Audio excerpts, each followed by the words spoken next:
بسم اللہ الرحمن الرحیم۔ عزیزان مان، آج جولائی 1974 کی 21 تاریخ ہے اور درس قرآن کریم کا آغاز سورہ یوسف کی آیت 94 سے ہو رہا ہے، 12/9/4۔ جیسا کہ آپ کو یاد ہے، اس سورہ میں داستان حضرت یوسف علیہ السلام مسلسل چلی آ رہی ہے، اور اب آپ نے یہ بھی دیکھ لیا ہوگا جبکہ ہم اس داستان کے مقطع کے بند میں پہنچ رہے ہیں کہ یہ یوں ہی ایک داستان قرینہ نہیں، کوئی کہانی نہیں پچھلے زمانے کی جو قرآن نے دوہرا دی ہو۔ قرآن کا تو انداز ہی نہیں ہے۔ کہانی میں آپ نے دیکھا ہوگا انداز داستان کا ہے، لیکن حقائق و وعارت، عبرت و موعظت قدم قدم سے ہمارے سامنے آتی ہیں یہ چیزیں۔ پیرایہ بیان ایک داستان کا ہے، داستان بھی حقیقت پر مبنی ہے، قرآن کا تو ایک ایک لفظ حقیقت پر مبنی ہوتا ہے، لیکن مقصود اس سے صرف داستان سرائی نہیں ہے، بلکہ داستان کے انداز میں جو بڑا مؤثر طریق ہوتا ہے۔ بہت سے حقائق سامنے آئے ہیں، بہت سے معارف کھلے ہیں، اور سب سے بڑی چیز جو اس میں عمودی نقطہ ہے وہ یہ کہ ایک فرد کا کیریکٹر کیا کیا نتائج پیدا کرتا ہے۔ ہم جو ہمیشہ اپنے آپ کو اس فریب میں الجھائے رکھتے ہیں کہ ہاں صاحب بڑا غلط معاشرہ ہے، اس کے اندر کیسے انسان دیانتدار بن سکتا ہے، اور قرآن نے بتایا یہ ہے کہ اگر صاحب کردار ہو انسان، کیریکٹر اس کا ہو، تو غلط معاشرے کے اندر بھی وہ اپنے دامن کو پاکیزہ رکھ سکتا ہے اور اس کے نتائج بھی مرتب ہوتے ہیں۔ بنیادی نقطہ تو اس میں یہی ہے، لیکن یہ قدم قدم پہ جو ہم نے دیکھتے ہیں کہ سیرت یوسف علیہ السلام کے حسن کی رعنائیاں جلوہ افروز ہوتی چلی جاتی ہیں، تو بتایا یہ ہے کہ ایک فرد کا کیریکٹر کیا ہے، اور اس میں کوئی چیز فوق البشر نہیں آتی۔ اگر کوئی چیز وہاں درمیان میں فوق البشر آ جائے تو وہ ہمارے آپ کے لیے یا دوسرے انسانوں کے لیے اسوہ بن نہیں سکتی، ماڈل بن نہیں سکتی۔ وہاں ہم یہ کہہ دیں گے کہ صاحب یہ ٹھیک ہے، یہ خدا کے نبی تھے، اللہ نے ان کے لیے یہ کچھ کر دیا، اور ہم تو عام بندے بشر ہیں، ہمارے لیے تو یہ کچھ نہیں ہوتا، ہم وہ کچھ کیسے کر کے دکھا سکتے ہیں جیسے انہوں نے کر کے دکھا دیا۔ قرآن کریم ان مقامات میں اس چیز پہ زور دیتا چلا جاتا ہے کہ یہ اس میں کوئی چیز ایسی نہیں کہ جو فوق البشر کسی ہو۔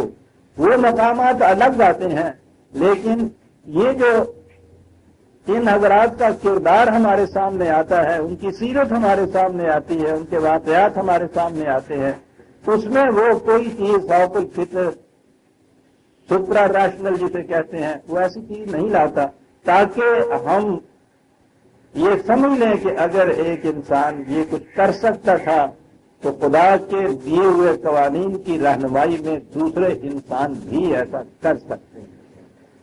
رسول کی بشریت کے اوپر زور دینے سے مقصد یہ ہوتا ہے کہ یہ چیزیں وہ بحیثیت بشر کے کرتا تھا اور ہر بشر یہ چیزیں کر سکتا ہے۔ بات یہاں تک پہنچی تھی کہ وہ پھر یوسف علیہ السلام نے بلا کر اپنے بھائیوں کو بتا دیا کہ میں یوسف ہوں، یہ میرا بھائی ہے۔ اب بات کھل گئی ہے، جاؤ باپ کو بھی اس سے متعلق بتا دو۔ اور بتانے کا انداز انہوں نے یہ اختیار کیا کہ انہیں کہا کہ لو یہ میری قمیص لے جاؤ۔ جیسا میں نے پچھلی دفعہ کہا تھا، وہ جیسے کہ ہمارے ہاں بھی یہ وردی جو ہے، اس ایک وردی سے معلوم ہو جاتا ہے کہ یہ کتنے بڑے منصب کا انسان ہے جس کی یہ وردی ہے، جس کا یہ کرتا ہے، جس کا یہ کوٹ ہے۔ تو یہ ان نشانات سے اس کا اندازہ ہو جاتا ہے۔ تو حضرت یوسف علیہ السلام نے بجائے اس کے کہ کوئی ان کو خط لکھ کے دیتے یا انہی پہ چھوڑتے کہ تم جا کے یہ بتا دینا کہ یوسف کس مقام بلند پہ پہنچ چکا ہوا ہے، تو ایک نشانی دے دی۔ اور میں نے عرض کیا تھا کہ اس میں بھی آپ دیکھیے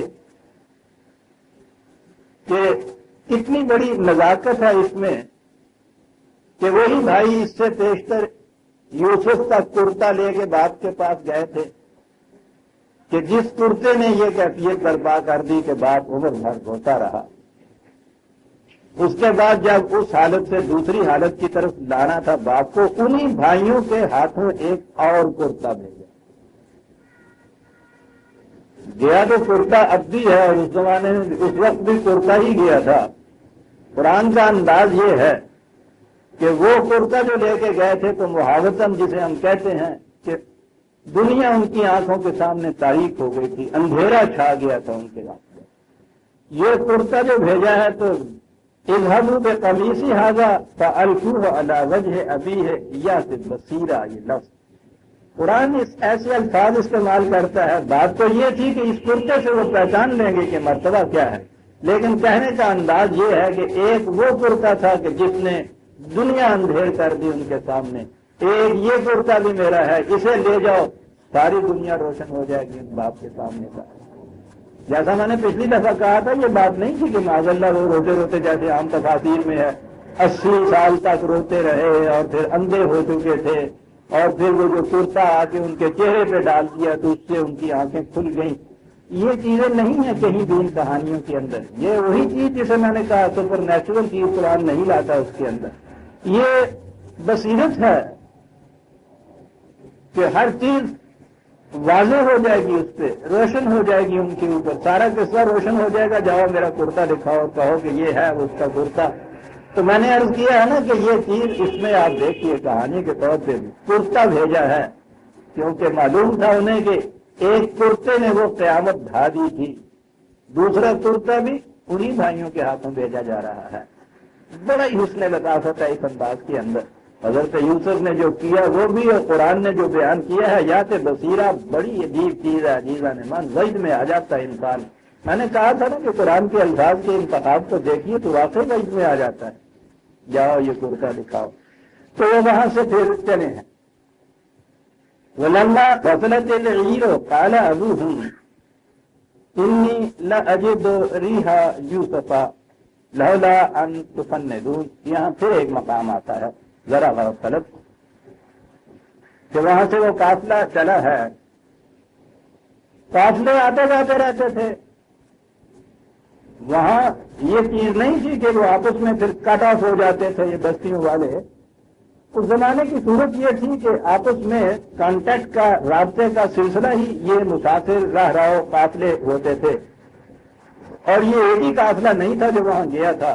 جس بستی سے متعدد قافلے گئے، متعدد قافلے، وہ تو تحت پڑا ہوا تھا، تو غلہ لانے کے لیے سارے علاقے کے لوگ وہاں مصر جاتے تھے اور آتے تھے، تو آمد و رفت کا یہ سلسلہ کھلا ہوا تھا، آتے جاتے رہتے تھے۔ تو میں نے عرض کیا نا کہ خود اس بستی کے بھی تو دوسرے لوگ وہاں غلہ لینے کے لیے جاتے تھے، آتے تھے، آنے جانے کا سلسلہ تھا موجود۔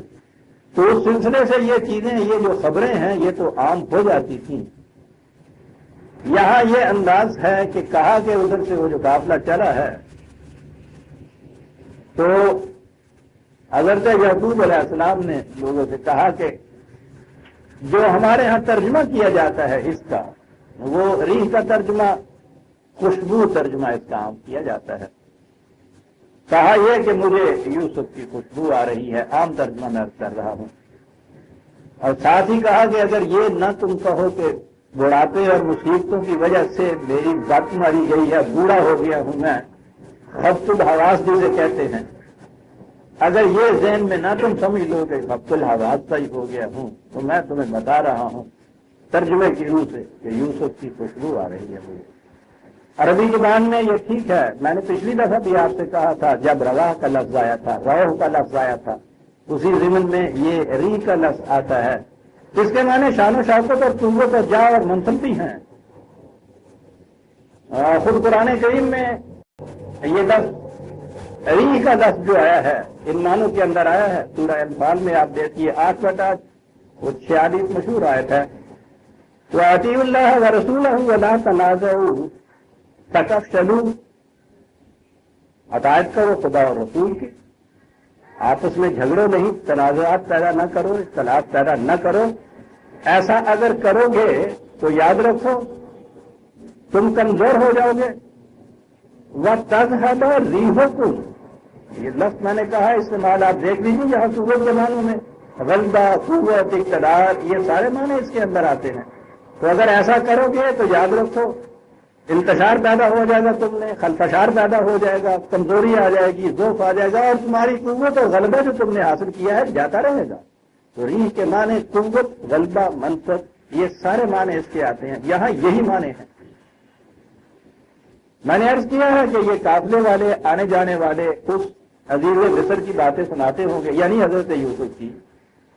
پھر یہ خود جو ان کے لڑکے جاتے آتے تھے تو ہر دفعہ آ کے ان کے کردار کا ایک واقعہ یہ سناتے تھے۔ نظر آتا تھا ان کو کہ یہ ایک عام سطح کا انسان نہیں ہو سکتا، اور پھر فرعونہ میں سے تو ہو ہی نہیں سکتا۔ تو ان کا تو پتا تھا جنہیں ضرب المثل ہے جو فرعون، ان فرعونہ میں سے یا ان کے اہل دربار میں سے یا ان کے اہل اقتدار میں سے اس صورت اور کردار کا انسان کون ہو سکتا؟ پھر خود ان کے ساتھ بھائیوں کے ساتھ یا اس کے حضرت یعقوب کے بیٹوں کے ساتھ جو انہوں نے کیا ہے کہ غلہ بھی دے رہے ہیں اور اس میں ان کی پونجی بھی لوٹا دی ہے، پیسے تھوڑے ہیں جا کے پیش کیے اور کہا کہ غلہ پورے کا پورا دے دیجیے، ہم بڑے محتاج اور غریب ہیں، انہوں نے یہ بھی کچھ کر دیا۔ یہ ساری باتیں بھی وہ آ کے سناتے تھے، قافلے والے دوسرے بھی لوگ سناتے ہوں گے، آنے جانے والے بھی بتاتے۔ چرچا ہو گیا ہوگا حضرت یوسف کی اس تمام حسن اخلاق اور سیرت و کردار کی بلندی اور پاکیزگی کا کہ اتنے بڑے مرتبے کا انسان اور اس کے کریکٹر کی یہ کیفیت ہے۔ میں یہاں یہ عرض کر دوں کہ اس کہانی میں 3-4 مقام پہ یہ بات آئی ہے جہاں حضرت یعقوب علیہ السلام نے کہا ہے، یہی جو یہاں بھی آئے گی، انی عالم من اللہ ما لا تعلمون، میں خدا کی طرف سے وہ کچھ جانتا ہوں جو تم نہیں جانتے۔ تو میں نے عرض کیا تھا کہ اس کے معنی وحی کی روح سے جاننے کے نہیں ہیں، اور میں نے قرآن کریم کی مقدس مثالیں دی تھی مختلف مقامات کی جہاں عام فطری طریق سے انسان جو حاصل کرتا ہے اسے خدا اپنی طرف منسوخ کرتا ہے، خود اس کا فاعل خدا بتاتا ہے، علمہ البیان، علمہ بالقلم۔ یہ چیزیں جتنی بھی ہیں ہم نے انسان کو لکھنا سکھایا، یعنی اب تو سیدھی سی بات ہے کہ اللہ تعالیٰ آ کے کہیں تختی اور قلم دے کے تو لکھنا تو نہیں سکھاتے۔ اس کے معنی ہوتے ہیں کہ یہ صلاحیتیں ہم نے انسان کے اندر رکھی ہیں کہ وہ اس کا علم حاصل کر سکتا ہے۔ اور اس کی بین مثال تو میں نے عرض کیا تھا، وہ جو سورہ مائدہ میں ہے غالباً جہاں یہ کہا ہے کہ وہ جانور بھی تم پہ حلال ہے جو شکاری کتے پکڑ کے لاتے ہیں اس طریقے کے مطابق جنہیں خدا نے تمہیں سکھایا ہے، شکاری کتوں کو سدھانا اور ان کے ریے سے شکار کرنا، اور کہا یہ کہ اس طریق سے جسے خدا نے تمہیں سکھایا ہے۔ تو خدا بہرحال وہ یہ شکار کرنے والوں کو، شکاری کتوں کو سدھانے کا علم تو خدا براہ راست نہیں سکھاتا کسی کو، الفاظ وہی ہیں۔ تو قرآن کریم کے ان مقامات میں ذرا گہرائی میں جانے کی ضرورت ہوتی ہے۔ اللہ تعالیٰ ان چیزوں کو اپنی طرف منسوب کرتا ہے، وہ چیزیں کہ جو اس نے صلاحیت دے رکھی ہوئی، علامہ البیان، گویائی کی طاقت قوت دے رکھی ہے انسان کے اندر، لیکن باتیں کرنا تو بچے کو ہم سکھاتے ہیں۔ بچے کو قبل اس کے کہ وہ باتیں کرنا جانتا ہو کسی جنگل میں بھیج دیجئے جہاں کوئی دوسرا انسان نہ ہو جو اسے بات سکھائے یا بات اس کی کان میں پڑے، وہ بالکل جانوروں کی طرح ہو،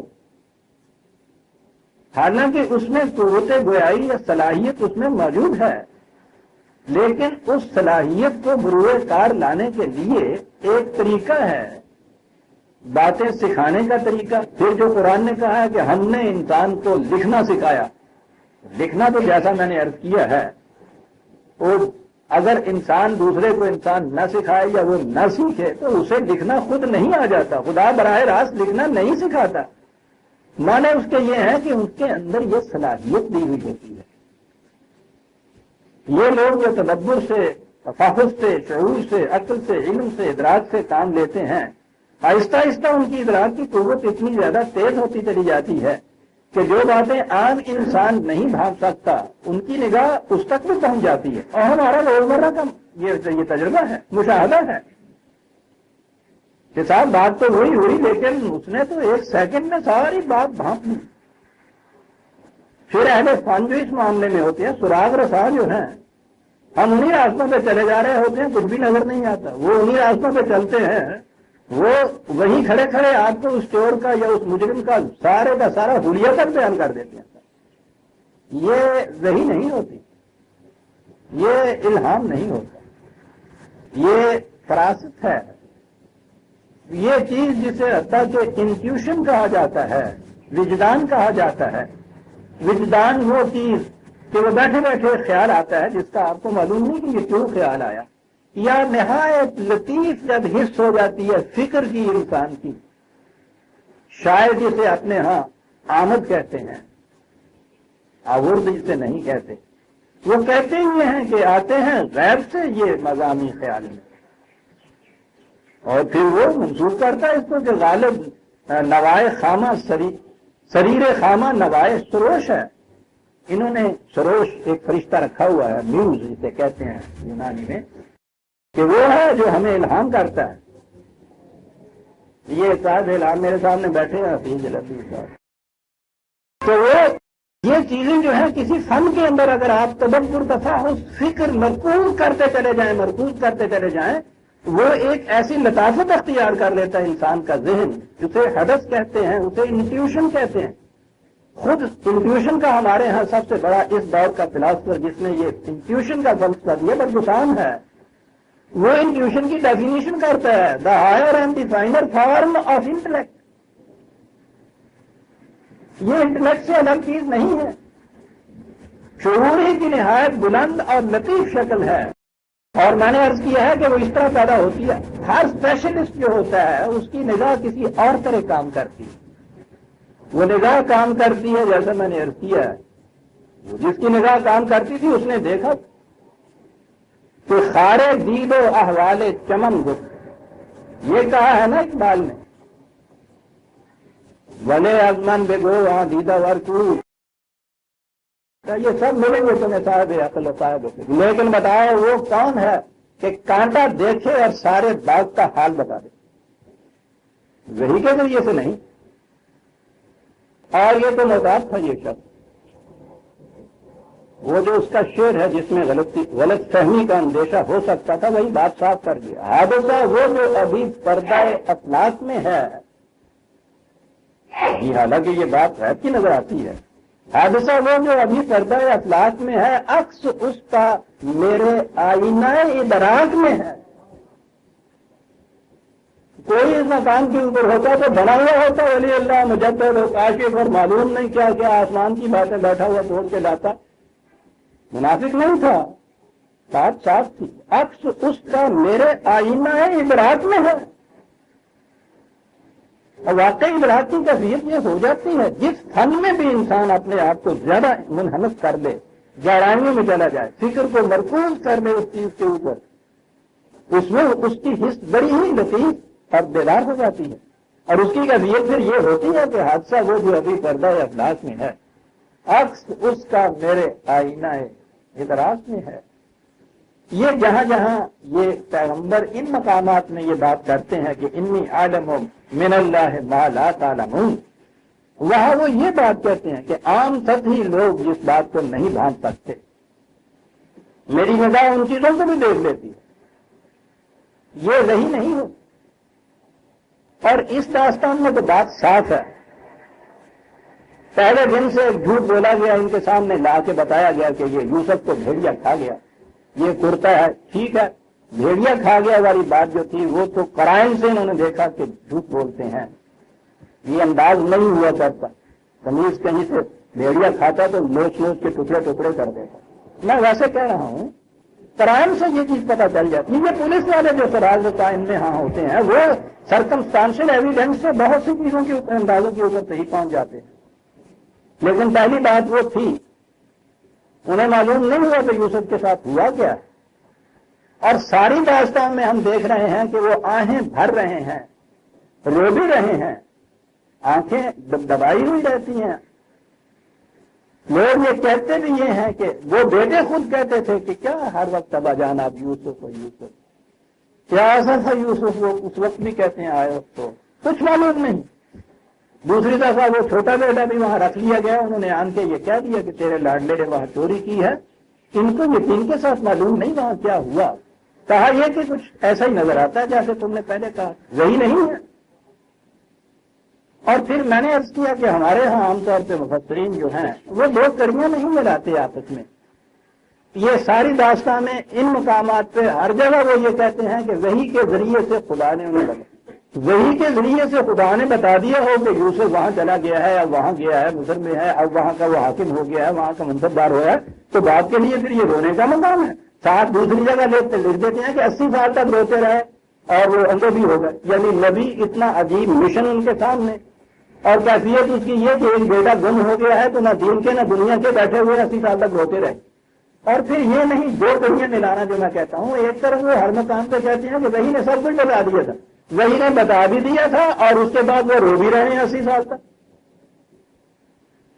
ہے دو کڑیاں ملتی ہیں آپ اس کو، نبی ہو اور خدا براہ راست وحی کے ذریعے ہر چیز اس کو بتاتا چلا جائے، اور اس کے باوجود وہ ہے کہ آہیں بھی بھر رہے ہیں، سسکیاں بھی اٹھ رہی ہیں، روتے چلے جاتے ہیں، اندھے ہو جاتے ہیں روتے روتے۔ دو کڑیاں نہیں ملاتے۔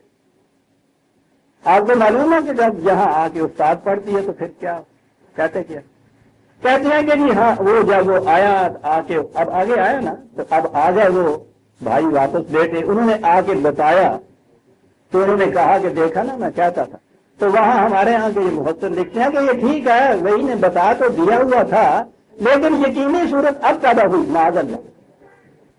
نبی کو خدا وحی کے ذریعے بتاتا ہے اور اس کے بعد اس کی کیفیت ہے نکل کی آواز میں لیا خبریں ٹھیک ہو گئے کہ نہ ہوئے تو یا میں نے ٹھکار دیتا رہے روندے پہ پورے جا رہے ہیں، اسی ہو رہے ماں قدر اللہ حق کا قدر ہی۔ قرآن نے عجیب بات کہی ہے، انہوں نے خدا کا اندازہ ہی نہیں لگایا جیسا اندازہ لگانا چاہیے۔ وہ وحی کے ذریعے یہ بات بتا دے، قیامت تک کی بات بتا دے۔ اور اگر رسول کی بھی کیفیت یہ ہو کہ خدا وحی کے ذریعے براہ راست بتائے اور اس کو پھر بھی ایسا یقین نہ آئے، روتا ہی رہے، اس رسول کی وحی پہ دوسرے کیا یقین کریں؟ اور یہ تو سارا مدار اس یقین کے اوپر ہے کہ جو کچھ کہا جا رہا ہے یہ حق ہے۔ اس یقین سے تو آپ مسلمان ہوتے ہیں۔ رسول اسی لیے کہتا ہے انا اول المسلمین، اسے سب سے پہلے اس پہ یقین آتا ہے۔ کہتے ہیں نہیں وہی بتا بھی رہا تھا، تو وہ جب وہ آئے ہیں آگے انہوں نے پھر کرتا، اور وہ بھی کس طرح سے ہوا تھا، کرتا منہ پہ ڈال دیا، اس سے آنکھیں روشن ہو گئی، اس وقت ان کو پھر یقین آیا۔ بتا تو دیا تھا صحیح نہیں، لیکن وہ کہتے ہیں کہ ڈھگا ہی نہ دیتا۔ معاذ اللہ معاذ اللہ۔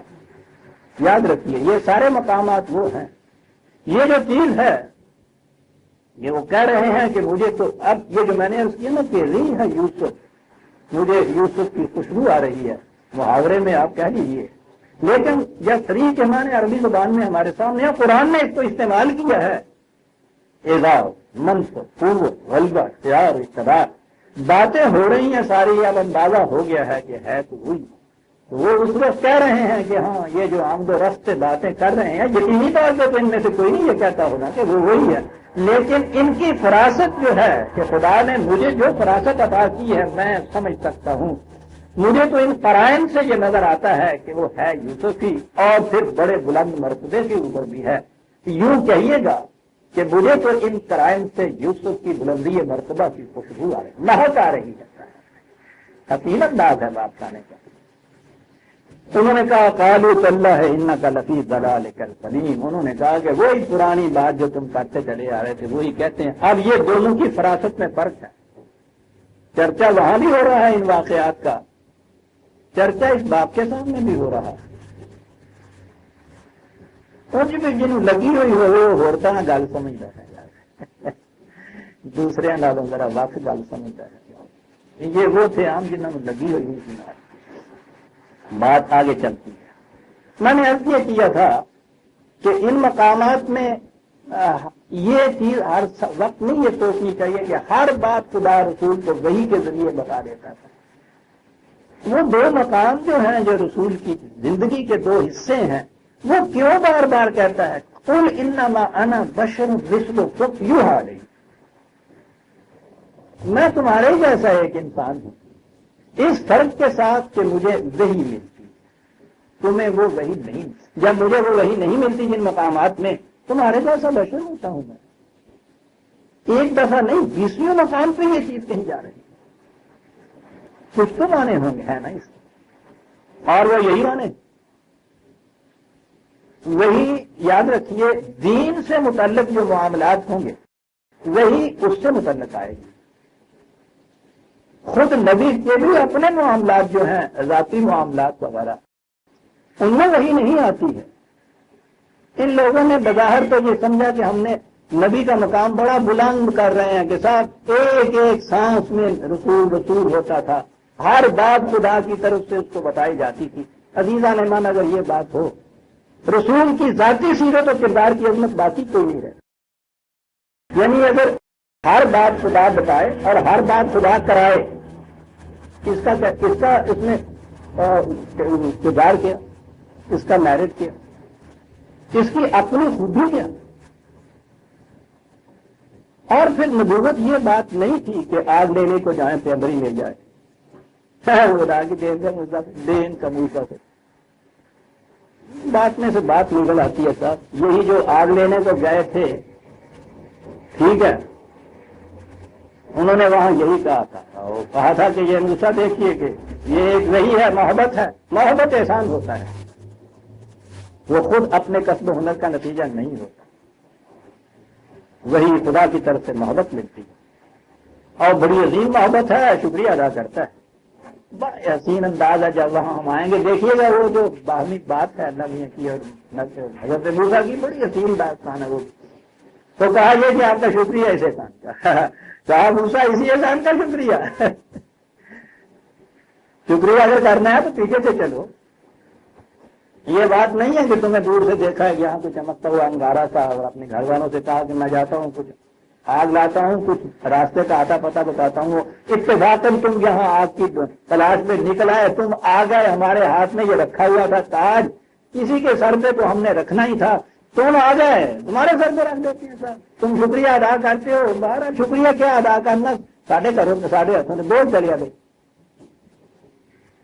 موسیٰ یہ بات نہیں ہے کہ تم آگ کی تلاش میں آگے اور یوں ہی ہم نے تم کو نبی بنا دیا. موسیٰ ہماری نگاہ اس دن سے چلی ہوئی تھی تمہارے پیچھے، جب تمہاری ماں سے کہلا کے بھیجا تھا کہ بچے کو صندوق میں ڈال کے فرعون کے محلے میں ڈال دو. اور اس کے بعد پھر گنائے ہیں جب تم مدین کے پیاؤں پہ گئے تھے، وہاں تم سے جو ظہور میں آیا تھا ایک کردار، نبوت سے پہلے کی بات ہے، جب وہاں گئے تھے وہاں جو تم نے یہ سب کچھ کیا. اس کے بعد ہے کہ موسیٰ ہم نے تمہیں ان کٹھالیوں میں سے نکالا، اور جب تم ہمارے معیار پہ پہنچے ہو تو پھر یہ محبت ہم تم سے دے رہے ہیں. نبی تو ان کٹھالیوں میں سے نکلتا ہے، ایک ایک قدم پہ اس کو دیکھ واچ کیا جاتا ہے کہ کس کردار، کس صلاحیت، کس فراست کا انسان ہے. منتخب کیا جاتا ہے اسے، ایٹ رینڈم یوں ہی نہیں ہوتا کہ بادشاہ مر گیا اور بادشاہ کا وارث کوئی نہیں تھا تو وہ تاج لے کے دروازے سے بیٹھ گیا کہ صبح جو پہلے آئے گا اس کو سر پہ رکھ دیا جائے گا. یہ نہیں ہوتا. نبی جو ہے یہ ساری چیزیں بحیثیت انسان اور بشر کے ہوتی ہیں. اس کا کریکٹر، کردار، فراست، صلاحیت، ساری چیزیں جتنی بھی ہیں کریکٹر. دین کے متعلق جو چیزیں ہیں جو انسان کی فکر اور انسان کی عقل پیدا نہیں کر سکتی، اس مقام کے اوپر وہی ہوتی ہے. جتنی چیزیں کتنی ہی بلندی ہے فکر کی کیوں نہ ہو، انسان کی فکر خود پیدا کر سکتی ہے، وہی وہ نہیں چیزیں دیتی. وہ وہاں دیتی ہے یہ چیز ما ينطق عن الهوى ان هو الا وحی یوحی. اپنی فکر سے یہ بات پیدا نہیں کر سکتا تھا، ہم نے وہی دی. اور باقی چیزیں جو فکر کی ہیں وہ دیتا ہے، اس میں تدبیر کی غلطیاں بھی ہوتی ہیں، پلاننگ اس پہ چھوڑا جاتا ہے. ابھی یہ تو رہا بڑی بڑی اہم بات ہے. یہ جو منافقین کا وجود ہوتا ہے معاشرے میں، بڑا ہی تنگ کرنے والا ہوتا ہے. دشمنوں سے تو آدمی بڑی آسانی سے نکل لیتا ہے. قریش آئے، حملہ کیا، مقابلہ ہوا، کبھی بدر میں، کبھی احد میں، کبھی حنین میں، کبھی طائف میں، آمنے سامنے کا ٹکراؤ کھلے ہوئے چلے آ رہے ہیں. یہ جو مدینے کے اندر تھے نا، آستین کے اندر چھپے ہوئے سانپ، وہ بڑی ہی تکلیف کا باعث. میدان جنگ تک میں ساتھ چلے جاتے تھے، این وقت کے اوپر جب کلائمیکس وہاں آتا تھا تو اس وقت ایک شوشے ٹوک دیتے تھے. اب ان کے متعلق وہ مسلمان بن کے ساتھ رہے ہوئے تھے، درمیان میں منافق تو یہی چیز ہوتی ہے. قدم قدم کے اوپر وہ بے حد پریشانی کا باعث بنتے تھے، اذیت کا باعث بنتے تھے. جی چاہتا ہوگا اس کے متعلق اس پورا سلسلہ کو کہ ان کے متعلق کچھ علم تو ہو جائے. غور کیجیے، یعنی یہ معاملات جو ہیں ذاتی نہیں ہے رسول اللہ کے، یہ سارا نظم و نسق مملکت کے معاملات، جنگ میں جانا، جہاد وغیرہ کی صورتیں، یہ اسی کا حصہ ہے، لیکن اس میں وحی نہیں یہ کچھ بتا رہی. کہا یہ ہم نے حدود مقرر کر دی ہے، یہ خطوط دے دیے، اصول دے دیے، ان کو عمل کی رات کرنے کے لیے اب اپنے تدبر اور فراست سے کام لو. لڑائیاں خود لڑو، مقامات پہ خود جاؤ، فوجوں کو خود درست کرو. شکست بھی ہوگی، اس کے بعد سوچو کیوں شکست ہوئی ہے. یہ ساری چیزیں رسول پہ، یہ کریڈٹ اسی صورت میں جا رہا ہے کہ رسول یہ ساری چیزیں اپنی فراست و بصیرت، بلندی سیرت و کردار کی روح سے کرتے. میں کہہ رہا تھا کہ منافقین کے متعلق وہ اتنا ستاتے تھے، تو یہ تو جی میں ہوتا ہے نا کہ کچھ معلوم تو ہو جائے. ہماری آپ کی بھی یہ صورت ہے، کوئی آدمی ذرا تھوڑا سا دھوکہ دیتا ہے، ادھر ادھر سے پوچھتے ہیں کہ صاحب کچھ اس کا گزردہ بتا دیجئے، یہ کیا ہے، کچھ اس قسم کی چیز. یہ گروہ منافقین ہے، رسول ہیں جن پہ قدم قدم پہ وحی آ رہی ہے. لیکن سورہ محمد 37/30 ام حسب الذین فی قلوبہم مرض ان لن یخرج اللہ اضغانہم. کہا کہ یہ منافق کیا سمجھ رہے ہیں کہ وہ ساری عمر دھوکہ دیتے چلے جائیں گے اور ان کی یہ منافقت دھوکہ دہی جو ہے یہ کبھی ظاہر ہی نہیں ہوگی. خدا کی طرف سے کہا جا رہا ہے. ذہن میں یوں آ رہا ہے کہ بس اگلی آیت میں وہ اللہ میاں ایک پوری فہرست کی فہرست دے دیں گے رسول اللہ کہ یہ لیجیے، یہ ہے سارے. پہلے میں کہا کہ کیا تم سمجھتے ہو کہ تمہارا یہ پردہ ہی منافقت کا چاک نہیں ہوگا؟ تو ہونے والا ہے. وَلَوْ نَشَاءُ لَأَرَيْنَاكَهُمْ فَلَأَعْرَفْتَهُمْ بِسِيمَاهُمْ. اور رسول اللہ کو اس کا انتظار ہو گیا ہوگا. پہلے تو آپ سے یہ کہا کہ ٹھیک ہے، اگر ہمارا قانون مشیت یہی ہوتا کہ یہ ساری چیزیں جتنی بھی ہیں اسی فوقت فطرت طریقے سے وحی کے ذریعے سے کرنی ہے، تو ہمارے لیے مشکل ہی نہیں تھا کہ ان کے ماتھے پہ لکھ دیتے اور ایک ایک کو تم جان لیتے کہ یہ منافق ہے. کہتے وہ نہیں جناب، وَلَا تَعْرِفَنَّهُمْ فِي لَحْنِ الْقَوْلِ. تمہیں خود ان کی باتوں سے اندازہ لگانا ہوگا کہ منافق کون ہے اور کون نہیں. اللہ وَاللَّهُ يَعْلَمُ أَعْمَالَكُمْ. وہ ہم تو جانتے ہیں. یہ بات نہیں ہے کہ معاملہ ہم پہ بھی مشتبہ ہے، جس سے نہ لکھیں تو غلطی لکھ دیں صاحب. واللہ یعلم، کیا بات ہے صاحب، ہمیں تو معلوم ہے. لیکن یہ بات نہیں ہے کہ ہم پھر اس طرح سے رسول کو بھی اگر ہم بتا لگائیں تو اس کشمکش میں آمنے سامنے مقابلہ جو ہے وہ نہیں تو سے رہی ہو گئی نا جناب. یہ بچے شام کو یہاں کھیلا کرتے ہیں، وہ چور اور سپاہی وہ چھپ جاتا ہے. وہ جو چھپتا ہے نا تو میں یہاں بیٹھا ہوتا ہوں، چھوٹے چھوٹے بچے، بابا جی دسنا نا.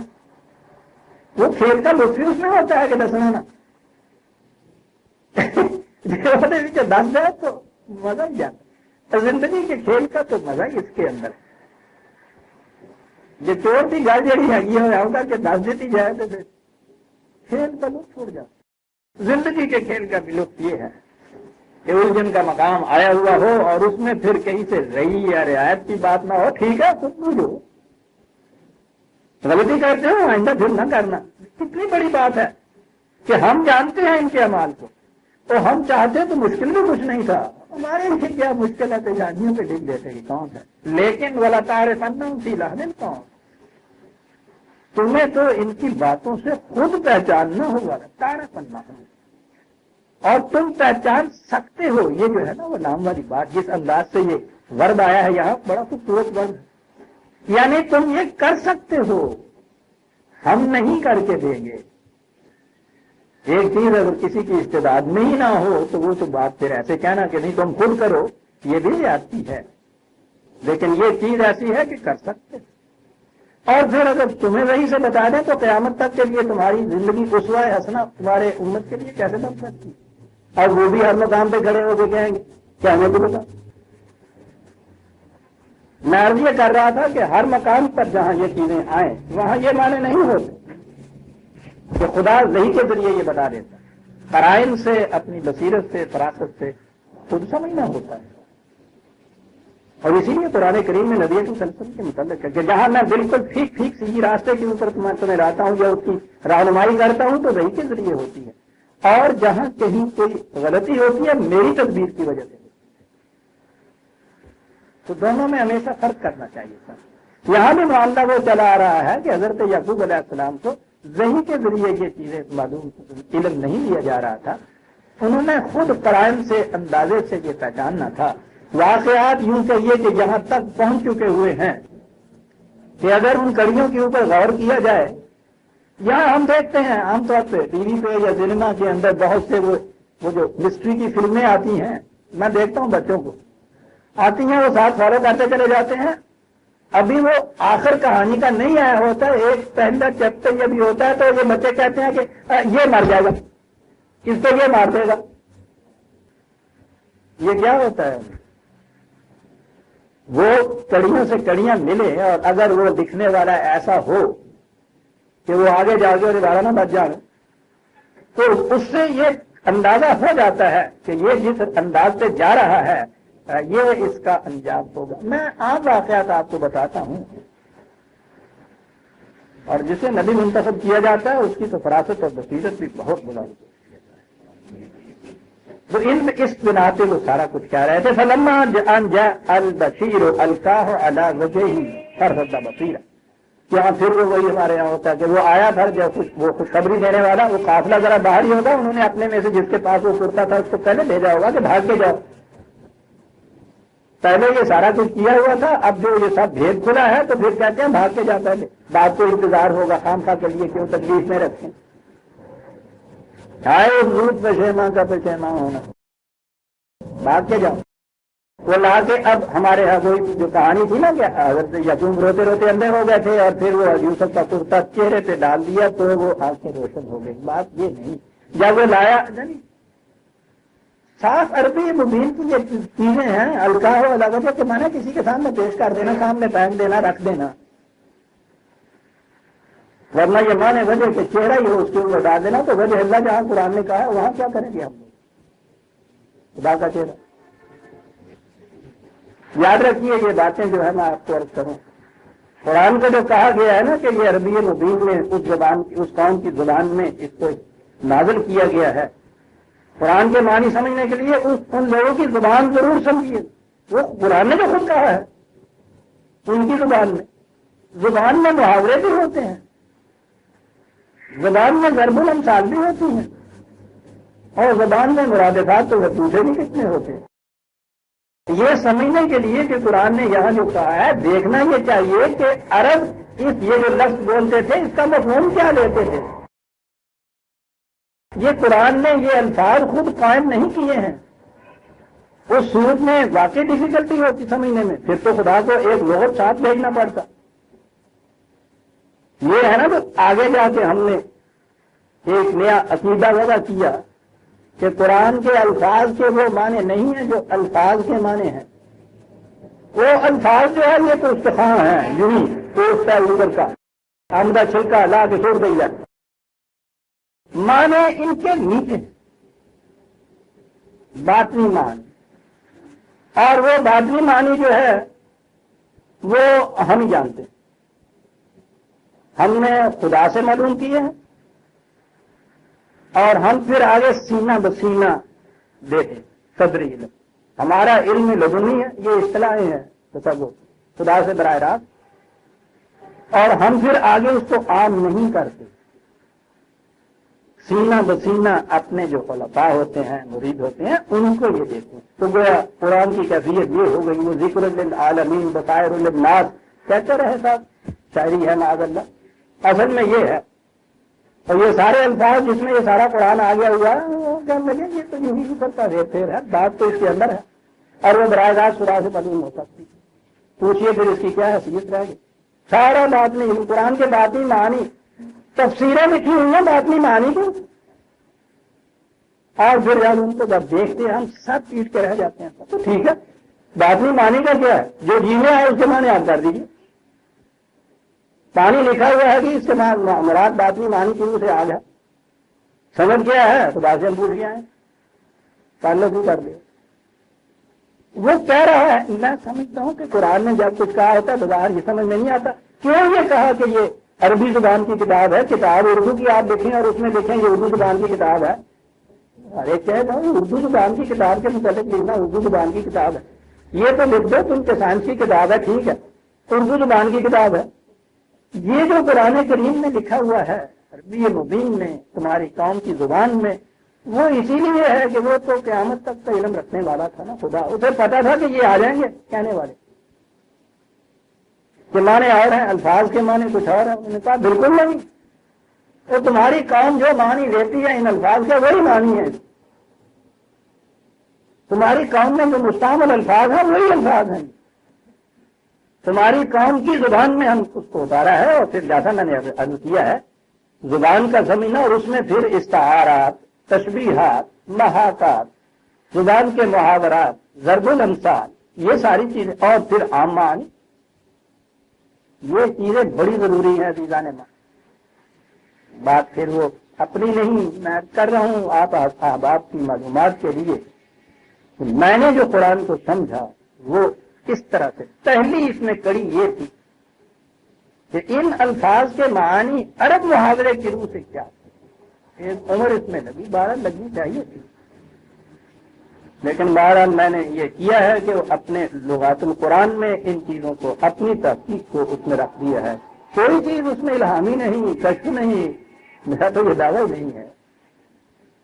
عربی زبان کے جو معنی اس زمانے کے انہوں نے متحقق کیے ہوئے ہیں مسند کتب لغت کے اندر، وہی اس میں آئے ہوئے ہیں، اس فرق کے ساتھ کہ قرآن نے جہاں جہاں پھر ان کی خود توضیح کی ہے، وضاحت کی ہے، ساتھ ان کا بھی میں نے حوالہ دے دیا ہے. دو ہی طریقے ہیں قرآن کے، محاورہ عرب اور تصریف آیات.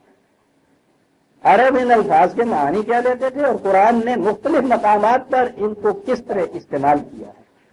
سارا قرآن سمجھ میں آ جاتا ہے چیزیں نے، نہ سمجھ میں آئے تو وہ کہنے والے کی بات جو ہے کہ بتائے تم للناس ذکر للعالمین ہے، تمہارے لیے ہم نے اس زبان میں اتارا تاکہ تم سمجھ سکو.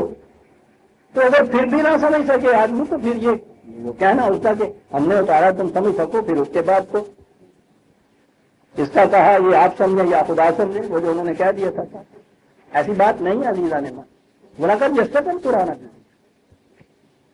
تو قرآن کے معنی لیتے وقت اس چیز کو سامنے رکھیے، یہ چیز کہ اس نے یہ جو لفظ ہمارے ہاں یہ ہیں الفاظ کہ اس کے چہرے کے اوپر جو ڈال دیا، دیکھو کہ عرب کس طرح استعمال کرتا تھا. اس چیز بات سامنے آ جائے گی. اس کے سامنے جب انہوں نے خطہ پیش کیا، دیکھتے ہی انہوں نے یہ بات کہی کہ کیوں میں نہ کہتا تھا کہ یوسف کے منصب کی مہک آ رہی ہے. قال علم کلکم انی اعلم من اللہ ما لا تعلمون. یہ وہ پھر آئی ہے، تیسری چوتھی بار آئی ہے یہ بات کھل گئی. بیٹوں نے جو کچھ کیا تھا باپ کے سامنے آج. قالوا یا ابانا استغفر لنا ذنوبنا انا كنا خاطئین. اس میں اعتراض سے ہی بات آ گئی. یہیں سے قصہ آدم کی بات شروع ہوئی تھی نا. میں بتایا کرتا ہوں کہ معصیت تو ابلیس سے بھی ہوئی، معصیت آدم سے بھی ہوئی. آدم سے کہا کہ یہ کیوں کیا انہوں نے، ربنا ظلمنا انفسنا. بڑی بات. اعتراف میں نگاہیں جھک جائے تو اصلاح کی گنجائش ہو جاتی ہے. ابلیس سے پوچھا کہ کیوں کیا تم نے ایسا، کہنے لگے میں کون کرنے والا، تو قادر مطلق تیرے حکم کے بغیر پتہ نہیں ہل سکتا، مجھ میں یہ قوت کہاں تھی، تم نے کرایا میں نے کر دی. کہنے لگے کہ یہ اپنی ذمہ داری سے جی چڑھا رہا ہے، دوسرے کے سر پھونک رہا ہے، قیامت تک تیری اصلاح نہیں ہو سکتی. یہ نہ ابلیس کوئی سر تھا، نہ آدم کوئی آدمی تھا. بات تو بتائی یہ ہے کہ اصلاح کی گنجائش کہاں ہوتی ہے اور کہاں نہیں ہوتی. اعتراف کیجیے اپنی غلطی کا، اصلاح کی گنجائش نکلائیے. آگے تو طریقہ آئے گا نا، پھر اس کا گنجائش ہوگی. آپ اعتراف ہی نہیں کرتے تو اس کے بعد ہزار راہیں کھلی ہوں، ہو ہی نہیں سکتی. پہلی چیز یہ اعتراف ہے ربنا ظلمنا، اور پھر جرم کسی اور کے خلاف نہیں ہے. ظلمنا انفسنا، اپنے خلاف. کسی کا کچھ لیا دیا ہو، چوری کر دی، اس کی کو 10 روپے چرا لیے، اس کی معافی تو یہ ہے کہ اسے 10 روپے آپ دے دیجیے. 10 نہیں وہ 20 مانگتا ہے، دے دیجیے. معاملہ صاف ہو گیا جرم کا. لیکن وہی بات، اس چوری کرنے سے جو تم نے اپنے اوپر زیادتی کی ہے، وہی نقشے کی بات آپ کو یاد ہو گئی ہوگی، لیکن دہرانی پڑتی ہے اس پگلے کی بات. قرآن اسے مجبور فرنگی کہتا ہے نا. اس نے یہ بات کہی کہ تم نے جو جرم میرے خلاف کیا ہے اسے تو میں معاف کر دوں گا، لیکن اس سے جو جرم تم نے اپنے خلاف کیا ہے اسے کون معاف کرے گا؟ اسے تو میں بھی معاف نہیں کر سکتا۔ کیا جا سکتی آپ کی اپنے کسی جرم سے، مستی کردار سے، آپ کی اپنی ذات کے اندر جو ایک فرق آ گیا ہے، کمزوری آ گئی ہے، تخریب آ گئی ہے، اثر اس کے اوپر ہو گیا ہے، دنیا کا کوئی انسان اسے نہیں دھو سکتا، اسے تو آپ نے خود ہی دھونا ہو۔ اسے کہتے ہیں خدا سے استغفار، یعنی قانون خداوندی کی خلاف ورزی سے آپ کی ذات کے اوپر ایک غلط اثر پڑا، اس کی طرف آپ نے رجوع کیا، جسے توبہ کہتے ہیں۔ یہ اس کی رحمت ہے کہ اس نے ایک دوسرا قانون ساتھ بنا رکھا ہوتا ہے کہ اگر اس کی ہدایت تم کرو گے تو وہ جو پہلی غلطی کا نقصان اور کمی ہوئی ہے وہ پوری ہو جائے۔ یہ خدا سے یہ جو کہتے ہیں استغفار کرنا، استغفر اللہ رب العالمین ولا اتوب الیہ، یہ نہیں بات ہے۔ اعتراض ہے جرم کے بعد رجوع کرنا اس طرف کہ اب اس کی تلافی کے لیے خدا نے کیا قانون دیا ہے۔ جیسے ہر بد پرہیزی کے بعد آپ جاتے ہیں ڈاکٹر کے پاس یہ پوچھنے کے لیے کہ بد پرہیزی کیا ہوتی ہے، ایک قانون طبی ہے جس کی خلاف ورزی ہوتی ہے، اس کے پاس پوچھتے یہ ہیں کہ کوئی اور قانون بھی ہے اس کا جو اس کی تلافی کر دے، اس کو اس کا علاج کہتے ہیں۔ تو کہتا ہے ہاں آگ جلا لی ہے نا تم نے، ٹھیک ہے، آگ میں اس نے یہ تاثیر رکھی تھی کہ اس میں ہاتھ ڈالو تو جل جائے گا، یہ اس نے ایک بوٹی اگا دی ہوئی ہے کہ جلے ہوئے ہاتھ پہ لگا دیجیے تو اس سے شفا ہو جاتی ہے۔ یہ جو ہے اس کے معالجے کے لیے رجوع کرنا قانون کی تلاش میں، اسے استغفار کہتے ہیں۔ قالوا یا ابا نستغفر لنا ذنوبنا انا كنا خاطئین، ابا جان آپ کے خلاف جو کچھ، یوسف کے خلاف جو کچھ ہم نے کیا تھا اس نے وہی ہمیں معاف کر دیا تھا، آپ تو اس سے پہلے ہی قدم قدم کے اوپر ہمیں معاف کرتے چلے جاتے تھے، لیکن اس سے جو ظلم ہم نے اپنے خلاف کیا ہوا ہے اسے تو آپ بھی معاف نہیں کر سکتے۔ ہمیں بتائیے کہ خدا کے قانون کی روح سے ہم کیا کریں جو اس کی تلافی بھی ہو جائے۔ یہ ہے استغفر لنا ذنوبنا، کننا کیا لفظ استعمال کرتا ہے، ذنوبنا، کیا انتخاب ہے سر۔ ٹھیک ہے یہ معافی یہاں ہو گئی، معاشرے کی نگاہ کے اندر بھی ہم ٹھیک ٹھاک باز ہو گئے، مہذب بھی بن گئے، وہ جو کمی اندر ہے وہ تو پیچھے لگی ہوئی ہے، جہاں جائیں رن کہتے ہیں جانور کی دم کو کہ یہ جہاں جائے اس کے پیچھے چپکی ہوئی ہے، یعنی کوئی مقام ہے ہی نہیں کہ یہ کم وقت کہیں چلا جائے اور وہ پیچھے نہ چپکی رہے۔ پانی میں ڈبکی ہمارے وہ وہاں موجود ہے، پہاڑ پہ چڑھ کے لگی ہوئی ہے پیچھے سے، وہ ڈنڈا مارنے والا جو ہے ذمہ دار اس کی گرفت سے یا اس کی حد سے تو آگے چلا جاتا ہے، اس سے تو بچ جاتا ہے۔ یہ جو پیچھے چپکا ہوا کمبختی ہے نا یہ چھوٹتا ہی نہیں ہے، اسے ذنب کہتے ہیں۔ تو پیچھے چپکا ہوا تو عقوبت بھی اسے ہی کہتے ہیں، عاقبت اسی کا ہی نام ہے، پیچھے آنے والا تھا۔ یہ ذنب آنے والا ہی نہیں ہے، چپکا ہوا ہے ایسا کہ وہ جو علیحدہ الگ ہونے والی چیز تھی اس کی معافی تو آپ نے دے دی۔ یہ جو ہے کمبخت جو ہر جگہ ہمارے پیچھے چپکی ہوئی ہے، اس کے لیے خدا کے قانون سے ہمیں اس سے حفاظت ہماری کرائیے۔ اب تک غفرہ ہے نا حفاظت کا سامان، تو اس سے محفوظ کسی طرح سے کیجیے جو چین ہی نہیں رہنے دیتی، جینے نہیں دیتی، کہیں جائیں یہ پیچھے ہوتی ہے۔ اور پھر جب پیچھے کی کیفیت یہ ہو کہ مرنے کے بعد بھی یہ چپکی رہتی ہے، کس طرح اس سے چھٹکارا ہو سکے گا؟ یہ تو پھر اسی کے قانون سے چھٹکارا ہوتا ہے۔ عجیب ہے یہ فلسفہ قرآن کا، جرم اور سزا کا دونوں میں وہ فرق کرتا ہے۔ دوسروں انسانوں کے خلاف تو جرم اس کا استغفار ان سے ہو سکتا ہے، اور اس کے بعد بھی یہ جو چپکی ہوئی چیز رہ جاتی ہے یہ کوئی دوسرا انسان نہیں چھڑا سکتا اسے اس کا تو وہ یہی طریقہ ہے.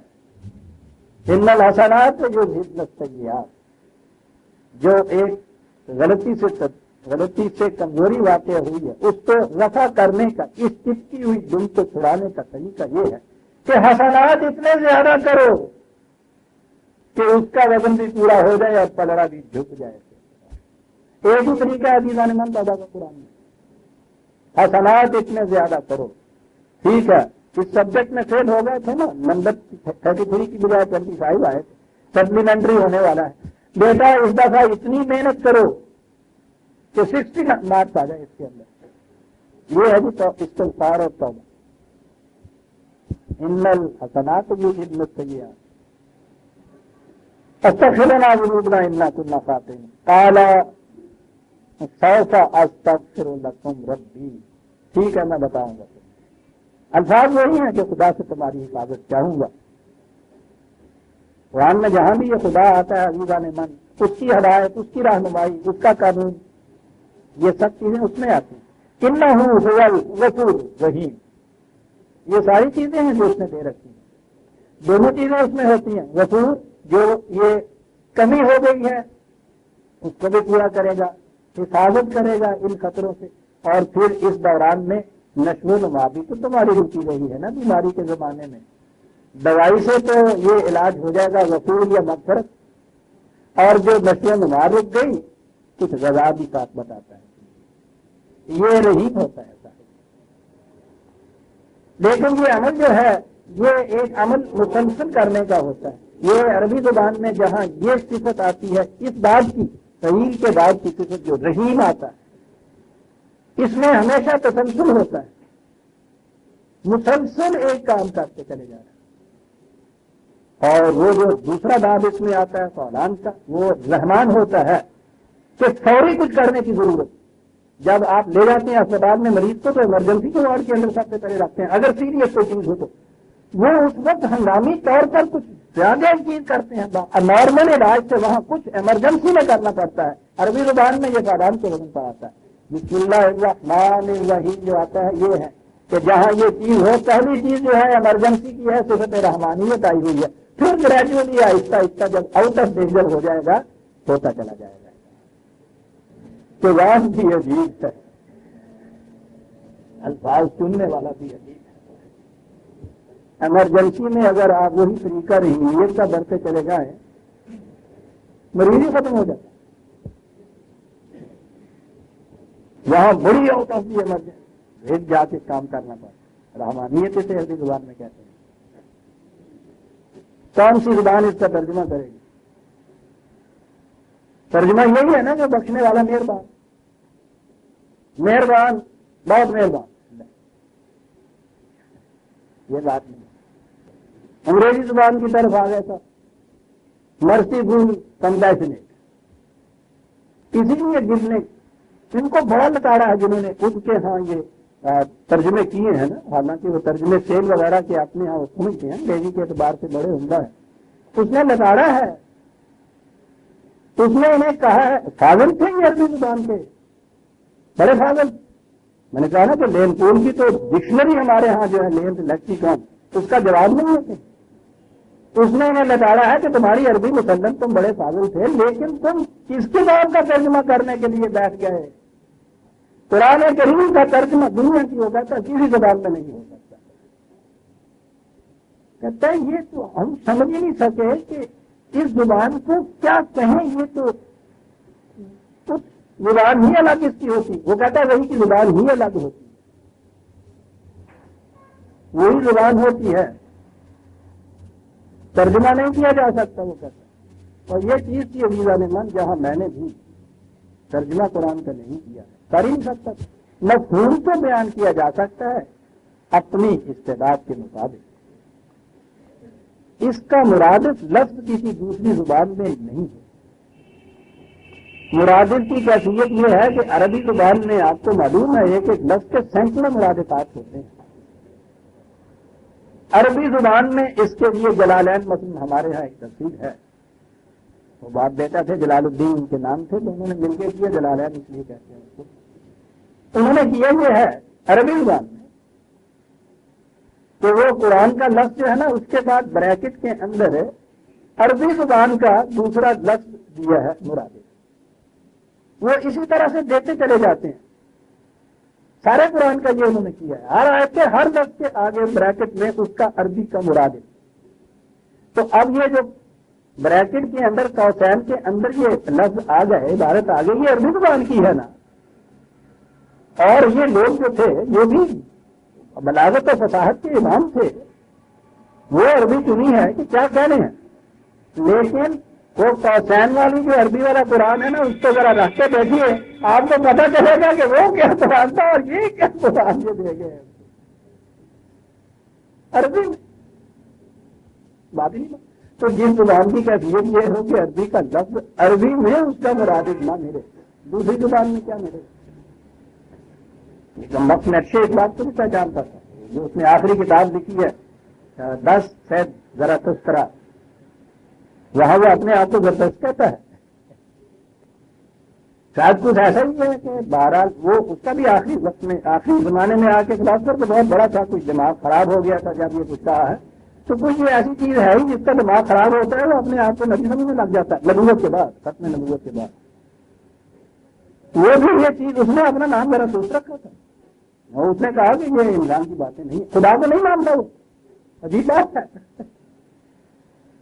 اس کے بعد میں جب آیا تو اس نے لکھا ہے یہ کہ یہ بات جو ہے یہ الہامی بات ہے، جو انسپریشن کے روپ سے میں کر رہا ہوں، یہ عام جرمن زبان میں نہیں لکھی جا سکتی، جس زبان میں میں نے پہلے کتابیں لکھی ہیں اس میں بھی نہیں لکھی جا سکتی۔ الہام کی زبان اپنی زبان ہوتی ہے، اور میں اس میں اپنی زبان قائم کر کے اس کو لکھوں گا۔ اور اس نے اپنی طرف سے کوشش کی ہے ایک اور زبان، دوسری زبان جرمنی کو اس کے انداز و تقاعد بدل کے لکھنے کی، اور میں نے جرمنی میں تو نہیں پڑھی، میں نہیں جانتا، ترجمہ ہی پڑھا ہے۔ جرمنی میں جنہوں نے پڑھی ہے اس نے کہا ہے کہ اس میں کوئی شبہ نہیں تھا کہ عجیب سطح کی عمر وہ لے گیا زبان، یعنی وہ شخص بھی محسوس کرتا تھا کہ اس قسم کی بلندی فکر جو ہے اس کی متحمل عام زبان نہیں ہو سکتی، اور پھر جہاں کیفیت یہ ہو کہ وہ خدا کا کلام ہو، اور کلام بھی وہ میں نے جیسا کہا کرتا ہوں کہ تیرا کشید و دستک قلم کشید خدا، اس کی تصویر آخری تصویر اس قرآن عرض کے اوپر، تو اس میں تو پوچھو نہیں نا کہ ٹوٹل کہہ رہا ہوں کہ کیا کمال نہیں کر دیا ہوگا اس نے، بڑا کمال کیا ہوا ہے اس نے۔ عزیزان من، اس کتاب کی موجودگی میں پھر یہ بات کہ کوئی الہام ہے اور کوئی کشف ہے اور کوئی وحی ہے، کہہ نہیں سکتے ہم، جس کے ایک لفظ کا سبسٹیٹیوٹ عربی زبان میں نہیں مل سکا، اس کی بجائے تو دوسری وہی آپ کہہ رہے ہیں۔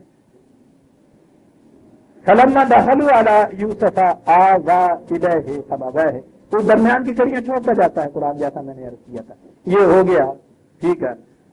انہوں نے کہا تھا نا حضرت یوسف نے کہ جاؤ باپ کو بھی اور اپنے اہل خاندان کو بھی یہاں لے آؤ، اب وہاں کیوں رہتے ہو مشکلات کے اندر، یہاں آرام رہے گا۔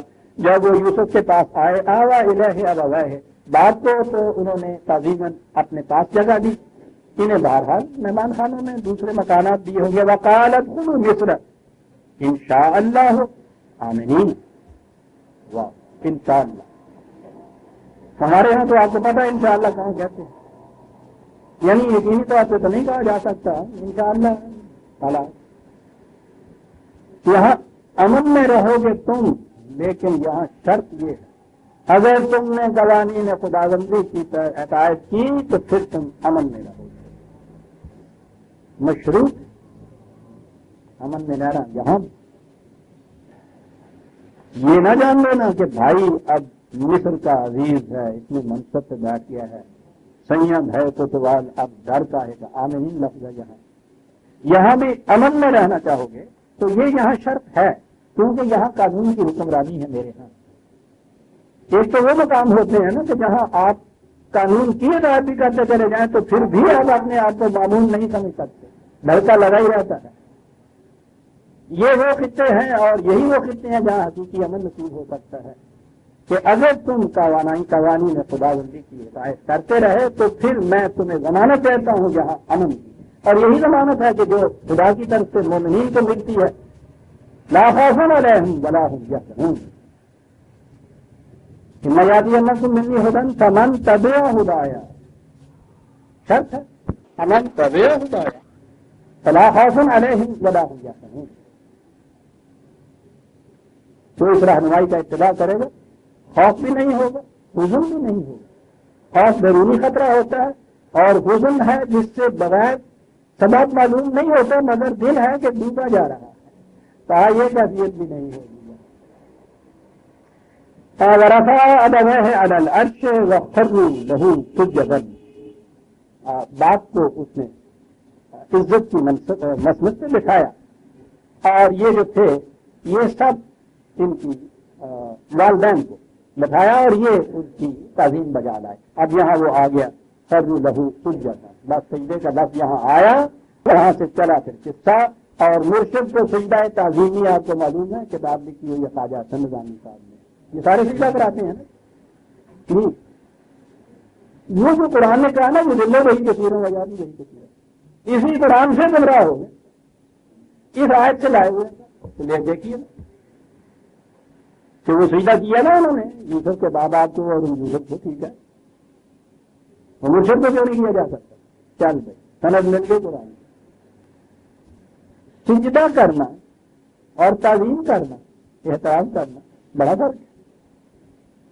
کہو تعظیم ہے ٹھیک ہے کی جائے گی، بڑے کی جاتی ہے تعظیم، عمر میں بڑا بزرگ ہوتا ہے اس کی بھی تعظیم کی جاتی ہے، تعظیم اور بات کسی کی عظمت کا اعتراف یہ ہے نا، تعظیم احترام کیا جاتا ہے۔ سجدہ یہ جس کو ہم یہ فزیکلی اس طرح سے پالاون مہاراج اور پاؤں چومتا ہے، یہ تظلیم انسانیت ہے، تعظیم شرف انسانیت ہے، تعظیم کرنے والے کے لیے بھی، تعظیم کرانے والے کے لیے بھی۔ سجدہ کرنا علامت ہوتی ہے ذلت کی، پرورشن کی، یہ تذلیل ہے انسانیت کی، کرنے والے کی تذلیل ہے، جس کو کیا جاتا ہے اس میں غلو ہے، اس کو اس کے مقام سے اونچا لے جاتے ہیں۔ قرآن نے غلو کو بھی منع کیا ہے اور تذلیل کو تو اس نے پتہ ہی کیا کچھ جرم قرار دیا ہے، غلط۔ تعظیم و احترام اس کے معنی، انہوں نے پھر تعظیم کی، احترام کیا، فقروا کے لیے قرآن نے یہاں تو فائل تو بتایا نہیں کون کون، سارے والے دربار، ان کے کارندے ملازم، وہاں کے لوگ، یہ بھائی سارے، جنہیں ایک عزیز مصر عزت کی مسند پہ بٹھائے، ویسے بھی اس کے ماں باپ ہوں، وہ جتنے بھی وہاں تھے انہوں نے بھی ان کی تعظیم کرنی کی۔ تعظیم کی کتنی سیدھی سی بات ہے، نہیں وہ جھک کے پاؤں کے سر رکھ کے سیدھا کیا جائے گا، کیونکہ مرشد جو کراتے ہیں یہ سیدھا تعظیم، انہوں نے بھی اس کی تعظیم کی۔ یوسف نے اس مقام سے کہا کہ کالا جاوت حاضہ تعظیم رؤیا من قبل، وہ جو بچپن میں نے خواب دیکھا تھا 11 ستارے اور چاند اور سورج وہ جھکے ہوئے ہیں میرے سامنے، معلوم ہوتا ہے کہ یہ اسی خواب کی تعظیم نظر آتی ہے۔ منظر ایسا حسین تھا، یہ تو کچھ اسی خواب کی تعظیم کی نظر آتی ہے۔ ہاں کہا یہ قد جعلها ربی حق، خواب ہی تھا وہ تو ایسے تو نہیں، لیکن دیکھیے میرے خدا نے کس طرح سے خواب کو سچا کر نکالا۔ ضروری نہیں کہ ہر خواب سچا ہی آئے ہوتے، یہاں تو اتنا وہی کی جو کس نے گرانی شروع کی ہے ختم نبوت کے بعد، پوچھو نہیں چاہتے وہ مخاطبات اور مکالمات اور مبشرات اور رویائے صادقہ پر سچے خواب وہی کے ذریعے سے ہو رہے ہیں۔ کہنے والوں کو اتنا بھی پتہ نہیں کہ ڈریم کا فلسفہ کیا ہے، وہ بھی یہ کہہ رہے ہیں کہ وہ بات کچھ ایسی نہیں تھی کہ یقیناً ایک سچی بات تھی، خدا نے خواب ہے یوں سچا کر دکھایا ہے، ایسا نظر آتا ہے اس سے کہ یہ کسی انداز کا خواب ہے۔ اور یہی اسی وقت یہ بات نہیں ہوئی، اب گنایا اسی طرح جیسے حضرت موسیٰ علیہ السلام کے متعلق خدا نے گنایا تھا، وَقَدْ أَحْسَنَ بِي إِذْ أَخْرَجَنِي مِنَ السِّجْنِ، اس نے تو بڑے ہی احسان کیے مجھ سے، جب اس نے مجھے قید خانے سے نکالا۔ غور کیا آپ نے کہ یہاں کون سا وہ احسنہ بتایا ہے، کیا بات ہوئی تھی جس کا وہ احسان خداوندی، خدا کے حسن کارانہ انداز جسے آپ کہیں گے، بڑا حسین انداز تھا قید خانے سے نکلنے کا۔ غور کیجیے گا، بظاہر ایسے نکلا جاتی ہے کہ ٹھیک ہے جی میں قید میں پھنسا ہوا تھا، بڑی تکلیف دی ابا جان، رہا تو بڑی مشکل میں تھا، اللہ تعالیٰ نے وہاں سے مجھے نکال دیا. یا اللہ تیرا احسان ہے. احسانہ جی کیا ہے بات اور بات ہے. یاد آ گیا آپ کو تو یاد دلاؤں. جی صاحب خانے میں تھے, وہ جو تھا پوچھ گیا کہ خواب کی تعبیر کیا ہے بادشاہ کی. اس نے جا کے اس کو بتایا تھا بادشاہ کو. بادشاہ بھجنکار آ گیا کہ میرے نو رتن کہتے تھے کہ یہ تو سارا یوں ہزیان ہے, کچھ بات ہی نہیں ہے. اس شخص نے اس کی ایسی عمدہ تعبیر بتائی ہے, کہا کہ یہ شخص تو بہت بڑا نظر آتا ہے. پھر انہوں نے یہ بھی کہا کہ صاحب کیا خانے میں ہم نے اس کو دیکھا ہے, اس کا تو کردار بڑا اونچا ہے. بادشاہ نے کہا کہ اسے جاؤ کہ اسے کہو کہ ہم نے معاف کیا, قید سے باہر آ جاؤ. انہوں نے جا کے کہا کہ بادشاہ نے یہ کہا قید سے باہر آ جاؤ. ٹھیک ہے, بادشاہ کا حکم ہے. اپنے آپ کو بے گناہ یقین ہے کہ وہ بے گناہ تھے, بے گناہ پھنسا ہوا ہے. بادشاہ نے کہا کہ باہر آ جائے, اتھارٹی بھی موجود ہے. قانون کے اعتبار سے تو اس میں کوئی چیز ایسی نہیں ہے نا کیا وہ نہ کرتے. ہاں یہاں ہے وہ چیز عزیزہ نے من, یہ جو لفظ کا استعمال یہاں ہوا ہے, یوں نکل آتے وہاں سے تو یہ بات نہ ہو. اس سے کہا یہ تھا کہ شکریہ تیرے بادشاہ. اس سے جا کے کہو کہ میں تراہم خسروانوں کی بنا پر قید سے باہر نہیں آنا چاہتا. اگر وہ کچھ کرنا چاہتا ہے تو اس سے کہو میرے مقدمے کی اکثر میں تفتیش کرائے. اگر وہ اتنا ثابت ہوں اس وقت باہر آؤں گا, یوں باہر نہیں آؤں گا. قد احسنت بی ربی اذ اخرجنا من السجن. یا اللہ تیرا یہ احسان تھا اس وقت جو میں نے یہ بات کی. یوں تو نے مجھے کس قدر حسن کاران احسن, کس قدر حسین انداز تھا میرا قید خانے سے نکلنے کا. فرشتے جناب میں چلے آ رہے ہوں گے یوسف کے حسن. خدا اور اس کے فرشتے تبریک و تحلیت کے پون برسا رہے ہوں گے. قرآن کے الفاظ ہیں, صرف نبی کے لیے قرآن نے نہیں کہا, مومنین کے لیے بھی یہ الفاظ آئے ہیں. اور یہ تو نبی تھے ہی, میں کہتا ہوں, میں کہہ بھی دوں تو کیا ہو, فرشتے جناب میں آ رہے ہوں گے. فرمان سلام, کیا انداز ہے تیرا کارخانے سے نکلنے کا. یہی ہے نا دعائے جو رسول نے کہا, ربنا اخرجنی صدقا وادخلنی صدقا. کہیں اگر بھیجنا ہے وہ بھی سچائی کے ساتھ بھیج, کہیں سے نکالنا ہے تو سچائی کے ساتھ باہر نکال. یوسف سچائی کے ساتھ باہر, بڑا کیریکٹر ایسا ہے. ہائے ہماری روایتیں, ہائے ہماری تفسیر. اس دن بھی کہا تھا تو کلیجہ شک ہو گیا, پھر دہرانے سے بھی کلیجہ شک ہو جاتا ہے. بخاری کی حدیث ہے آپ کے یہاں عزیزہ نے, روایت ہے وضو یہودیوں کی جگہ کی کہ یہاں جب 35 سال سے تو رسول اللہ نے فرمایا. صاحب یوسف نے تو اس وقت یہ کہا اگر میں ہوتا تو فوراً باہر چلا آتا. معاذ اللہ, معاذ اللہ. جو یہ دعا کہہ رہا ہے رب اخرجنی صدقا, کہیں بھیجنا ہے اگر تو وہ بھی صدق کے ساتھ, کہیں سے نکالنا ہے تو وہ بھی صدق کے ساتھ نکال. اس کی یہ بہرحال ہے کہ قرآن بتا رہا ہے اسوہ یوسف کی اتنی بلندی رسول کے سامنے ہے, تو رسول یہ کہہ رہے ہیں. نظر آ رہا ہے خاص یہود کی سازش کہ اپنا نبی, وہ تو ان کو اپنے نبی سمجھتے ہیں نا, اپنے نبی کا کردار اتنا اونچا, اور آپ کے جو نبی تھے اس کے متعلق ایک چیز وجہ کی, اور پھر اپنے یہاں دالور میں نہیں اس کو داخل کیا. آپ کی اصل ان کے تو بعد کتاب اللہ کے اندر سے داخل کیا, لگائے رہے ہیں سینے سے ساتھ. اور آج تو بس یہ کہہ دے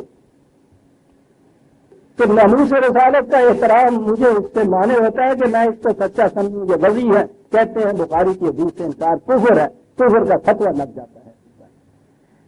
ہاں قد احسنا بھی, کیا بات ہے, قد احسنا بھی. اللہ قید خانے سے نکلنا ہی نہیں, جس حسن کارانہ انداز سے پھر قید خانے سے مجھے اس نے نکالا ہے وہ بھی بڑا احسان ہے. من السجن وجاء بكم من البدو من بعد ان نزغ الشیطان بینی وبین اخوتی. اور پھر اس کے بعد اب یہاں وہ لگتا ہے, اب بھائیوں کے خلاف جرم سارا سرگرم ہو رہا تھا, براہ راست انہیں مسئول نہیں کیا. بعد اس کے کہ بھائیوں سے ان کے جذبات کی سرکشی نے جو کچھ کرا دیا تھا, اس سے تو بڑا ہی بہت پیدا ہو گیا تھا مجھ میں اور وہ بدو میں. اس صحرا میں جہاں تم رہتے تھے اور جس انداز سے تھے اس صحرا سے تم یہاں آئے ہو, جس عزت و تکریم سے یہاں یہ کچھ ہوئی ہے, یہ ساری چیزیں جو ہیں اس کی درگاہ میں سجدہ شکرانہ میں ادا کرتا ہوں. انا ربی لطیف لما یشاء, ہوتا اس کے قانونی مشیت کی روح سے سب کچھ ہے, لیکن ایسا وہ کچھ لطیف انداز میں ہوتا ہے کہ محسوسات کی صغر نگاہیں جلدی سے اس کو بھانپ نہیں سکتی۔ انہ هو العلیم الحکیم، تو وہ سب کچھ جانتا بھی ہے، جاننے والے کے لیے کیا مشکل ہے کہ اسے لوگ یوں کر دینا، حکیم کرتا سارا کچھ حکمت کی وجہ سے کہ اس میں عقل و فکر کہیں عاجز نہ آ جائے۔ حکمت تو وہ چیز ہوتی ہے نا جس کو عقل و فکر کی روح سے سمجھا جائے۔ علم جو اس کا ہے وہ تو ہماری عقل و فکر کے قواعد سے بالا تر ہے، ٹھیک ہے، براہ راست سمجھتا ہے، لیکن اس علم کو جب وہ بروئے کار لاتا ہے تو اس انداز سے لاتا ہے کہ ہم آپ بروئے اپنی وراثت و بصیرت کی روح سے اسے سمجھ سکتے ہیں۔ یہ ہے لطیف ہونا۔ رب قد آتیتنی من الملک وعلمتنی من تعویل الاحادیث۔ اب اس کے بعد اب خدا کے حضور جسے کہتے ہیں سجدہ شکرانہ، اے پروردگار، اے نشو و نما دینے والے، بہت بڑے احسانات ہیں تیرے، اس حالت سے نکالا من الملک، یہاں آئی ہے وہ چیز اقتدار، قوت جو میں نے عرض کیا تھا وہاں، جو کہا جاتا ہے کہ صاحب وہ آ گئے وہاں سے اور بادشاہ کی ایک کافر بادشاہ تھی، اس کی ملازمت اختیار کر لی، اندازہ لگاؤ کیا گستاخانہ الفاظ۔ وہاں بھی اس بادشاہ نے یہ چیز کہی تھی ان سے، اور وہاں یہ چیز موجود ہے کہ اتنے اختیارات دیے کہ وہاں جہاں بھی یوسف جائیں ان کو اقتدار و اختیار حاصل تھا، تو جس کی کیفیت یہ ہو جائے اسے یہ کہہ دینا چاہیے کہ اس نے نوکری کر دی تھی۔ قد آتیتنی من الملک، یہ ہے جو کچھ ملا ہے، وعلمتنی من تعویل الاحادیث، اور اتنی ہی بات نہیں ہے کہ مملکت مل گئی، مملکت تو ہلاکی و چنگیز کو بھی مل جاتی ہے، اس کے ساتھ ہی یہ کیفیت بھی ہو گئی کہ جو واقعات رونما ہوں، نگاہ وہ دے دی کہ سارے دید و احوال چمن گفت، بات سامنے آئے تو اس کا انجام میری نگاہ کے سامنے آ جائے، یہ تیرا بہت بڑا احسان ہے۔ اور عزیزان ملک اگر کسی کو ملے اور یہ خصوصیت اس کے ساتھ وحدت اس کو مل چکی ہوئی ہو، پھر وہ ملک جو ہے وہ بڑا ہی خطرات سے معمون ہو جاتا ہے۔ خوش بخت ہے وہ ملک کے جس کو ان نگاہوں والے مل جائیں، نگاہوں والے ہی نہیں، پھر ان کی کیفیت یہ بھی تو ہو کہ جب تک اپنے آپ کو سچا نہ ثابت کرنے کے آپ کھانے سے بھی نہ نکلے، کریکٹر بھی اتنا اونچا ہونا چاہیے۔ لیکن یہ نگاہ اگر ہو تعویل الاحادیث کی کہ آنے والے واقعات کا اندازہ لگا لیں، کہا کہ تیرا احسان تھا، تو نے مجھے یہ اتنی بڑی مملکت دی یا اختیارات دیے، تو یہ سمجھ بوجھ بھی ایسی ادا کر دی، آنے والے واقعات کا اندازہ لگا لینا، بس اتنی سی چیز یہ کہا تو یہ اندازہ سیاست یہ ہے جو تم نے علم عطا کیا ہے فراست کا۔ کہا یہ کوئی خدائی صفت نہیں اس کے اندر پیدا ہو گئی، خدائی صفت تو یہ ہے کہ قدرت سماوات والارض، کوئی چیز جو نہیں ہے اس کو وجود میں لانا، یہ تو صرف تیرے اختیار کی بات ہے، کسی انسان کی بات نہیں۔ غیر کے علم کے معنی ہوتے ہیں جو آج بات نہیں ہے اس کو آج وجود میں ہم لے آئیں، جبھی اس کو دیکھا جا سکتا ہے نا، قدرت سماوات والارض، یہ بات نہیں ہے کہ نتھنگنیس اگر ہو تو اس کو میں دین کے اندر لے آؤں، یہ بالکل نہیں بات۔ وہ واقعہ جو ہوتا ہے یہ کڑیاں چلتی ہیں، وہاں وہ واقعہ آخر میں ہوتا ہے، کڑیوں کے ذریعے سے ہم وہاں پہنچتے ہیں، یہ تو ہو کچھ نہ اور اس کو وجود میں لے آئے، یہ تیرا ہی کام ہے۔ انت ولی فی الدنیا والآخرہ، تو ہی دوست ہے، تو ہی پناہ دینے والا ہے، تیرا ہی سہارا ہے، پھر دنیا والآخرہ۔ مومن کی یہی کیفیت ہوتی ہے، یہی نہیں وہ چاہتا، مستقبل میں بھی یہی چاہتا ہے، وَتَوَفَّنِي مُسْلِمًا وَأَلْحِقْنِي بِالصَّالِحِينَ۔ دعا یہ ہے کہ جس طرح اب تک تیرے قوانین کے سامنے جھکا رہا ہوں، کہیں اس سے سرکشی نہیں برتی، کیا اللہ ملک عظیم ملا ہے، صلاحیتیں بھی تو نے بڑی دی ہیں، دعا یہ ہے کہ تیرے حضور جھکا ہی رہوں، جھکا ہی رہوں، توفنی تاکہ موت آ جائے۔ ولا تموتن الا وانتم مسلمون، قرآن نے ہم سے بھی کہا مسلم ہونا ہے تو اس انداز سے مسلم ہو کہ زندگی کے ہر سانس کے اندر اس کے سامنے جھکے ہوئے ہوتا ہے کہ آخری سانس آ جائے۔ کیا بات ہے، کیا ہر سانس میں یہ رہو تاکہ آخری سانس تمہارا آ جائے۔ کہا کہ یہ کیفیت ہو اور آخری سانس آنے تک تو میں رہوں جھکا ہوا۔ دعا یہ ہے کہ اس کے بعد جب میں اٹھوں تو اس زمرے کے اندر میں ساتھ جاؤں کہ جو جن کے کام سنورے ہوئے ہیں ان کے ساتھ آگے لے جانا مجھے. قرآن نے تو یہ کہا ہے نا کہ آگے سب تو جاتا نہیں اکیلا. وقتلو فی عبادی تقتلو جنتی ہے، میرے بندوں کے ساتھ شامل ہو اور یوں جنت میں آ. یہ میت والی بات وقت آج ہو گیا، پھر بتاؤں گا کہ فرد بھی رہتا ہے اور جماعت کے ساتھ بھی شامل ہوتا ہے. انفرادیت بھی اس کی باقی رہتی ہے اور وہ ملت کا چست بھی رہتا ہے. اسی لیے اس نے کہا ملت کے ساتھ رابطہ استوار رکھنا بڑا ضروری ہے. پیوستہ رہے شجر سے امید بہار رکھ. خزاں کے موسم میں کچھ پڑتا اگر شاخ سے جدائی اختیار کر کے ٹوٹ کے گر پڑے، سیسیشنسٹ ہو جائے، وہ آج کی اصطلاح میں علیحدگی پسند ہو جائے، تو اس کے بعد 1000 درخت کے اوپر بہاریں ناچتی رہیں، مسکراتی رہیں.